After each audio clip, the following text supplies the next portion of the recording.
Hello friends, welcome back to Own Cooking Channel. இன்னைக்கு நம்ம சேனல்ல கருணக்கிழங்கு புளிக்குழம்பு தான் எப்படி பண்ணுறதுன்னு பார்க்க போகிறோம். இந்த குழம்பு நிறைய பேர் சாப்பிட மாட்டாங்க, நாக்கு அரிக்கும் அப்படின்னு சொல்லிட்டு நாக்கு அரிக்காமல் இருக்கிறதுக்கு என்னென்ன டிப்ஸ் அதையும் நான் சொல்லியிருக்கிறேன். வாங்க வீடியோக்குள்ளே போயிடலாம். இதுக்கு 1/2 கிலோ கருணக்கிழங்கை வேக வச்சு தோல் உரித்து இந்த மாதிரி கட் பண்ணி எடுத்து வச்சுருக்கிறேன். இதுக்கு ஒரு பெரிய நெல்லிக்காய் சைஸ் அளவு புளியை தண்ணியில் ஊற போட்டு வச்சுருக்கிறேன். இப்போ நம்ம எப்படி பண்ணுறதுன்னு பார்த்துடலாம். ஒரு கடாயில் கொஞ்சமாக நல்லெண்ணெய் சேர்த்துக்கோங்க. எண்ணெய் சூடேறினதும் நம்ம கட் பண்ணி எடுத்து வச்ச கருணக்கிழங்கை இதில் சேர்த்து ஒரு 2 நிமிஷம் மட்டும் நல்லா ரோஸ்ட் பண்ணி எடுத்துக்கோங்க. இந்த குழம்பு நாக்கு அரிக்காமல் இருக்கிறதுக்கு பழைய கிழங்குல நீங்கள் குழம்பு பண்ணிங்கன்னா நாக்கு அரிக்காது. அதே மாதிரி எப்போதும் நீங்கள் சேர்க்குற புளி அளவை விட கொஞ்சம் எக்ஸ்ட்ராவாக சேர்த்திங்க அப்படின்னா நாக்கு அரிக்காது. பாருங்கள், நம்ம 2 பக்கம் நல்லா திருப்பி விட்டு ஓரளவுக்கு நல்லா ரோஸ்ட் பண்ணிட்டோம். இப்போ நம்ம மசால் பொடி எல்லாமே சேர்த்துக்கலாம்.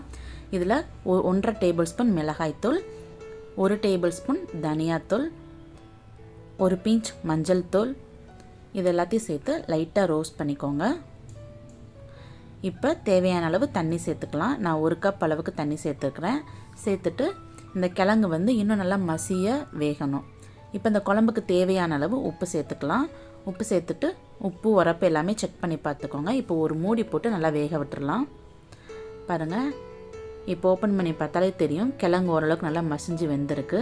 இந்தளவுக்கு வெந்ததுக்கப்புறம் தான் நம்ம புளி தண்ணியை கரைச்சி இதில் சேர்த்துக்கணும். சேர்த்துட்டு இதில் தேங்காய் சேர்த்துக்கலாம். நான் ஒரு 5-6 பல்லு தேங்காவை மட்டும் ஃபைன் பேஸ்ட்டாக அரைச்சி சேர்த்துக்கிறேன். ஜீரகம் வேணும்னா சேர்த்துக்கோங்க, நான் ஜீரகம் சேர்த்துக்கல. சேர்த்துட்டு லைட்டாக மிக்ஸ் பண்ணிக்கோங்க. இது நல்லா கொதி வரட்டும். பாருங்கள், குழம்பு நல்லா கொதிச்சிருச்சு.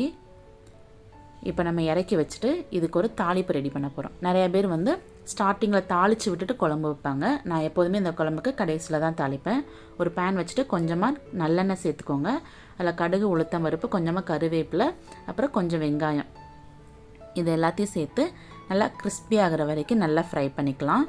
இதில் 1 டீஸ்பூன் ஜீரகம் சேர்த்துக்கோங்க, ஒரு 1/2 டீஸ்பூன் வெந்தயம் சேர்த்துக்கோங்க. நல்லா வாசனையாக இருக்கும். இது எல்லாமே நல்லா கலர் மாறி வரட்டும். பாருங்கள், நல்லா ஃப்ரை ஆயிடுச்சு. இதை இப்போ நம்ம குழம்புல சேர்த்துடலாம். பாருங்கள், குழம்பு நமக்கு சூப்பராக ரெடி ஆகிட்டு. ரொம்ப சிம்பிளான ரெசிபி தான், டேஸ்ட் ரொம்ப சூப்பராக இருக்கும். நீங்கள் மறுநாள் வச்சு சாப்பிட்டிங்கன்னா அதை விட சூப்பராக இருக்கும். கண்டிப்பாக வீட்டில் ட்ரை பண்ணி பாருங்கள். ட்ரை பண்ணி பார்த்துட்டு உங்கள் ஃபீட்பேக் எனக்கு மறக்காமல் கமெண்ட் பண்ணுங்கள். சேனல் உங்களுக்கு ரொம்ப பிடிச்சிருந்தா சேனலை சப்ஸ்கிரைப் பண்ணிக்கோங்க. அப்படியே பக்கத்தில் இருக்கிற பெல் பட்டனை கிளிக் பண்ணிக்கோங்க. ஓகே ஃப்ரெண்ட்ஸ், நெக்ஸ்ட் ஒரு இன்ட்ரெஸ்டிங்கான ரெசிபியோட நான் உங்களை மீட் பண்ணுறேன். அது வரைக்கும் பாய்.